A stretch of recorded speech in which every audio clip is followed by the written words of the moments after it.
هر څه به پېښ شي ته پریشانه کېږه ما په د شاهینې مې د خبرو بلکل هم پروا مه ساته ما به خپلې کمرې ته ضرور بوتلې وي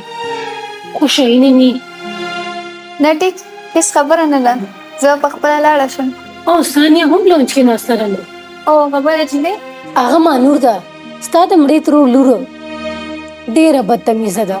ته د هغې پروا مه کوه ځان نه یو بهادره جینۍ جوړه کړه دا بهادر انسان جوړېدل اسان کار دی سن نه بهادر انسان جوړېدل اسان خو نه دي خو ډېرې مسلو نه به دې بچ کي بس همت پکار دی زه ډېره بوزدلې یم پته نشته دا هر څه ما څنګه وکړل زه خپله هم حیرانه یم داسې مه کوه تا چې کومه خپله کیسه ماته بېګا وکړه هغې نه دا معلومېږي چې ته یوه بهادره جینۍ بزدله نه او چې څومره همت تا کې دی دومره چا کې نه وي پته نشته چې دا هر څه ما څنګه وکړل زه هم حیرانه یم زه اوس خو دا هر څه وشول ته لاړه شه